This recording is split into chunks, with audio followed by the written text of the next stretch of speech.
In our most sleep-deprived moments, our children will teach us exactly what we need in order to learn and grow into who we were created to be. These are the loving lessons we will learn whether we were wanting to or not. I'm Irene Gouge, your sleep coach, and I'm on mission to educate parents on how to help their young children sleep. Welcome to the journey. I'm super excited to be here at the Bloom Where You're Planted event. I don't know if you're hearing my neighbor's roof get put up, but of course today would be the day that they're doing that. And so I just wanted to hop on a little bit early. If you're here and watching, just wanted to share, if you have any specific sleep questions, pop them into the comments and I'll be happy to go back later and answer them. But just a huge thank you to Pastor Elaine, good morning, for putting together this amazing Bloom Where You're Planted event. It's really been awesome to watch how God is working in people's lives and ministries when we're just doing what we're supposed to be doing right in this moment. And I've been pretty much amazed and in awe about how to see God, how God has shown up in my journey in becoming a calm, confident, and rested parent and helping me transform sleep in my home and the homes of every family that I serve and support as a sleep coach and a postpartum doula. And so some adults may not realize that sometimes like they're getting all the hours of sleep, but they're still feeling tired, or they're not getting enough sleep and still feel tired. And I also just want to share that I actually had a belief that I didn't need that much sleep, and I was really tired, very sleep deprived. And so today I'm going to be talking about the loving lessons I learned when I was sleep deprived. I'm going to share some sleep tips and talk about rest. And I'm going to share a little tool with you so that you can bloom right where you're planted, do the amazing work that God is calling you to do, and be rested. And so if we haven't met, my name is Irene Gouge, and I'm on mission to educate parents on how to help their young child sleep as a gentle sleep coach and postpartum doula. And if you're wondering, well, what the heck is a sleep coach and how did I get into that? I'm going to share that journey with you. And I help tired parents get sleep when they teach their child that skill of how to put themselves to sleep. And I do want to just share with you that going to sleep is actually a skill. And I didn't acquire that skill until 2014. And so it was a little bit of an eye-opening journey for myself as I started to implement and have good sleep manners too. Because I want to just share with you that before I became a mom, I was pretty sleep deprived and didn't even know it. So if anyone is out there and maybe you might relate to any of these statements, put up me too down in the comments. Because here's a couple things that I was doing. I would stay up late, sleep in, take naps kind of whenever I wanted to. And I still was pretty tired all of the time. The other thing that would happen for me is that I would have panic attacks in the middle of the night, which would cause really restless sleep. And at the time, I didn't realize this, but now I know that I also was having intrusive thoughts, like just things that were coming up, things that were causing me to be panicked and anxious and overwhelmed. And so again, at that time, I didn't believe I needed that much sleep. And I was pretty much running on coffee and my own willpower. And so what was great about that season of life was like, I didn't have anybody to take care of. But then when I became a mom, all of a sudden it hit really hard. It was like a whole new level of sleep deprivation. And at the time, I was a teacher. I was teaching sixth grade. And I ended up retiring from teaching when my second son was born, so I could stay home and do childcare. And I thought, yeah, this is going to be really great. All was good, but Meantime, I wasn't getting sleep with two young children. And all of a sudden, I was taking care of multiple children, and it was everything I could do to just survive, right? Because it was like all the things of like needing to make food they wanted to eat, breakfast, lunch, and dinner, keep the kids busy with activities, diapering, trying to keep the house clean, trying to take care of myself in the midst of that, which was not happening, and all the things. And I was literally surviving. And yes, my husband was in the picture too. However, I didn't even know that he existed sometimes, right? Because I was doing all the things and just so tired, so overwhelmed and sleep deprived. And I remember asking myself, like, is this what you want, God? Is this the abundant life that you have promised? And I started to believe that God had placed every one of these children in my path to just tick me off because I was so tired, I was so overwhelmed, and I was like, how do people do this? And I had no idea how much the sleep deprivation that I was experiencing was impacting my relationships with my children and my husband and all the people around me. And so it was actually in 2011 where I think God just showed up and was like, here's the sleep coaching program. Let's go ahead and learn about getting trained and certified as a sleep coach by the sleep lady. And coincidentally, it was right after my brother passed away. And so I was in this season of grief and a season of sleep deprivation. And so I started learning about sleep, and it was like literally eye opening. Like I had no idea all the things I didn't know and understand about the physical piece of sleep. But then there was like a lot about the emotional, the mental, the spiritual aspects of sleep. And I was like, okay, well, I'll be a sleep coach. And I came up with the name Loving Lessons because I was like, well, I'm a teacher and I teach lessons. And sleep is complex, so there's many lessons to be learned. And I thought, yeah, I'm going to do this. And it was really fascinating because one of the things that I really learned at that time that I had no idea, especially with young little children, was that children are actually asleep more than they're awake during the first 2 years of life. And so children are sleeping typically 12 to 14 hours at nighttime. And I had no idea. And so that was like one of the things that I was struggling with about sleep deprivation in my home. I also didn't realize that children's little circadian rhythms didn't start to come and become developed somewhere until between 4 to 6 months of age. So here I had a newborn and I was trying to make him like do all these things that he wasn't really ready for. And so as I started to like learn and understand, I was growing in like love and compassion for my children and also maybe some understanding for myself. And the other thing that was really wild is if you're a parent like me or just an adult out there and you're like, how much sleep do I need? It really is recommended to get 7 to 9 hours of sleep after the age of 18. And again, I was kind of running on like coffee and willpower. And sometimes I was like, well, I don't think I need that much sleep. I've got all this energy. And I had no idea that it was actually sleep deprivation. That was like functioning on cortisol and adrenaline, which was causing more fatigue and more tiredness. And so one of the things that, if you're wanting to learn more about like sleep for children, I am going to pop a link down below in the comments for the free video series training. It's called The 6 Things That Kept Your Child from Sleeping Last Night.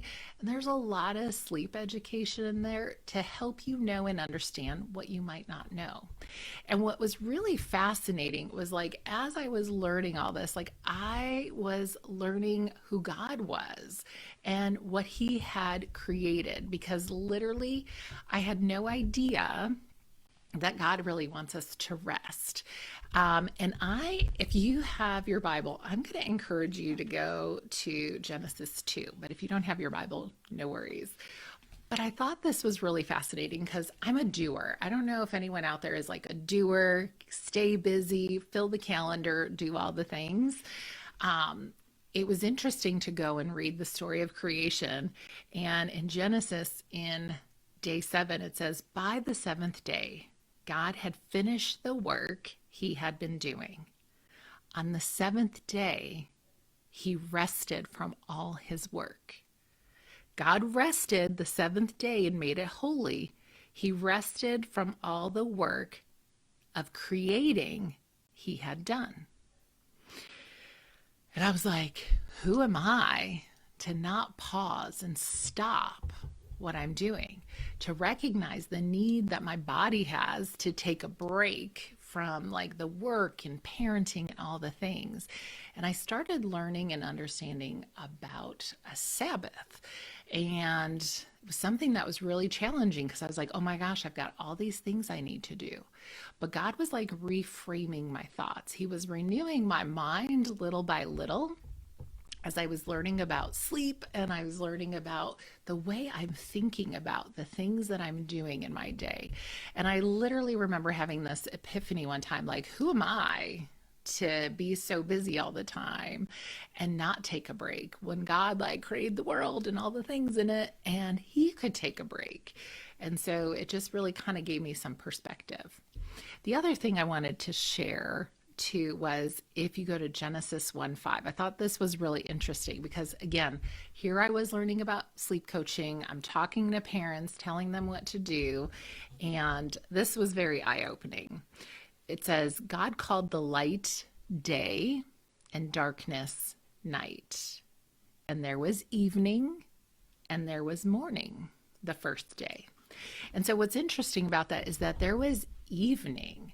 Night came first. And so thinking about what is our plan for sleep? How are we going to plan to take care of that sleep? And I share with my families all the time, great nights begin with good mornings. And so sometimes it's looking at the routines we've established because sometimes we don't realize that maybe our routines are not serving us well. And one of the things that I help families do is create flexible routines so we can work through and create positive change and do things that are going to be helpful and beneficial along the way. And like I shared with you, there are 4 types of rest. And, I've been sharing some things about that physical rest, but there is that spiritual, mental, and emotional rest. And God wants us to rest in the Lord. And sometimes we don't realize that resting in the Lord means that we're going to be at peace, that we're going to be still, that we're going to be quiet, and we're going to be calm. And I can tell you for a fact that those were not words that described me in that season of my life, because I would say I was more like restless, tired, anxious, chaotic, and overwhelmed. And if you have littles, put down the word below of like how you are feeling right now. And as I started to learn that I actually needed to have rest from the confusion in the world, the stress, the anxiety, the willpower I was trying to have, overthinking, my perfectionism, the anxiety that was inducing my need to control everything. I had a short fuse and I was not as patient as I thought I could be. And I was getting triggered by the children in my home daycare. And I was just like, oh my gosh, God has placed these children in my path to just tick me off. But I would then start learning that he was actually healing my heart. He was helping me learn how I was going to reframe and do life different with my children. And that is actually when God started really convicting my heart. I started realizing, you know what, maybe I'm telling my kids what to do and I'm not doing the things I'm asking them to do. Have you ever done that? And I oftentimes realized that children will really do what we do and not what we say. And I had a business coach that I had worked with, and she was like, you know what? You sending emails at 2 a.m. might not look good for business. And again, I was feeling guilt about that. And it was healthy guilt because it was making me take that next step, realizing, maybe this isn't what I'm supposed to be doing. I wasn't living in my integrity, and recognizing like, this could be a season of change. So recognizing that I'm asking my children to go to sleep, but I'm staying up, getting a second wind, a third wind. A lot of times I would be like, well, I'm a night owl. And I had that belief that I was a night owl, but like my body was literally telling me I was tired, but I just wasn't listening. And so, again, one of the things I started learning was like children need to be ready and be asleep between 6 and 8 o'clock at night. And for adults, it was between 10 and 11, because that's actually when the body's usually producing melatonin, which is that sleepy hormone, which means it's time for bed. If we don't tune into that shortly after, we'll get that cortisol and adrenaline rush. We'll get a second wind or a third wind or a fourth wind. So it was in 2014 when I started to say, you know what, maybe I need to start having some good sleep manners, because that's one of the things I teach toddler and preschool parents. So I started implementing a consistent bedtime and a consistent wake time. And that was a good reminder of like thinking like God likes order. There was purpose behind his creation. And so having that consistency of bedtime and wake time helps the body feel its best. It becomes regular. Then I kind of tweaked my bedtime routine and actually had a bedtime routine. And I was practicing a daytime rest. And in the middle of the day, sometimes I would take a 5 to 20 minute rest so it wouldn't throw off my night. But this would be a time where I could just pause and breathe while the kids were napping, be able to just maybe pray, maybe actually fall asleep for a short snooze. And it was just a way to reset and rejuvenate for the rest of the evening. And so then I started implementing these good sleep manners, and I started to notice like my fatigue and frustrations minimize. They didn't go away, but they got better. And that was something that was really interesting to kind of have seen how God had unfolded this journey for me. And I really wanted to be a full-time sleep coach. I was trained, I was like working with parents part-time doing that work, but then still working at a daycare center. So I did childcare and a daycare center. And I had helped hundreds of children actually like watch them go to sleep and teach them that learning process of how they go to sleep, and helping parents learn to be better communicators with their child. And I was like, I just want to do this work full time. Come on, God, like, don't you want me to do that? But he was refining me in those hard sleep deprived moments. And I didn't realize like this is where God was asking me to surrender and trust him in that journey. And I didn't realize that I wasn't surrendering and trusting God. And I was actually insulted when someone had said, I don't think you trust God. I was like, of course I trust God. And it was an interesting thing to really think about. And if you scroll Instagram or Facebook, you'll see babies sleeping, and oftentimes they'll have their hands up and they're sleeping if they're not swaddled. And I realized like, oh, that's such a beautiful image of surrender, letting go and trusting that I can sleep, refresh, and rejuvenate because I've let go of all my cares of the day. And sometimes as parents, we don't realize like that we need that emotional, spiritual, mental, and physical rest. And we're trying to figure out, how do I do that? Because there is a skill of learning to be still. And so one of the things that God showed me was this mantra, because I was learning about all the things of like, how can I help build a secure attachment with my child? How can I show up and set healthy boundaries? And these were things that were really, really hard, and I was beating myself up. And God said, breathe love. Breathe. Love. And love became an acronym that stood for listen, observe, validate, and empower. Listen, observe, validate, and empower. And so this breathe love mantra, no matter where you're at, is a tool that you can use to help you work to get that sleep and the rest that we need. I actually have a handout, and I'll put a link down to that below. And there's some questions, especially when it comes to observing, because sometimes we need to tune in and listen. What is my body telling me? And observe and think about what we're thinking. And I didn't realize that a lot of times I was showing up and breathing fear.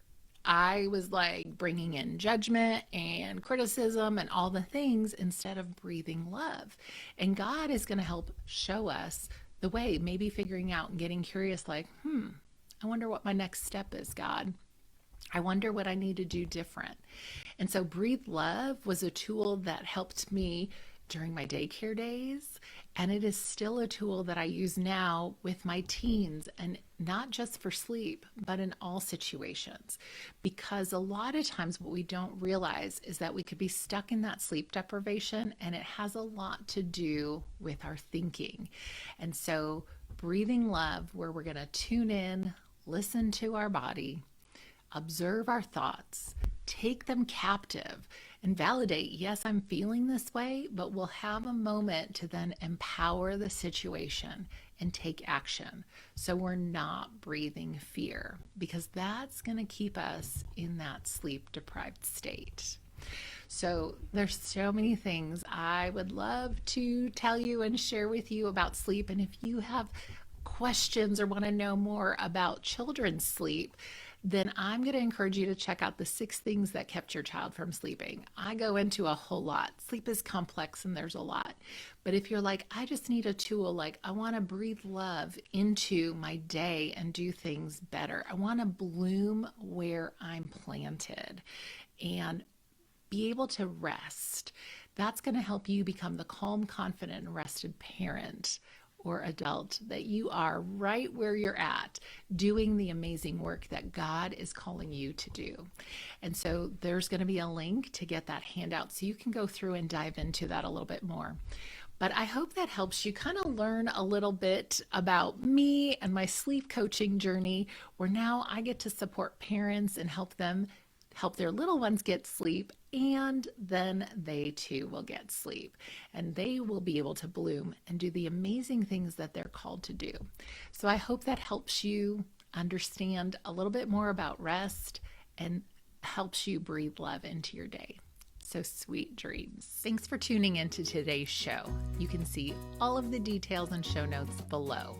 And as you go out into your day, I hope that you'll make it your mission to be calm, confident, and rested as you lead today. Sweet dreams.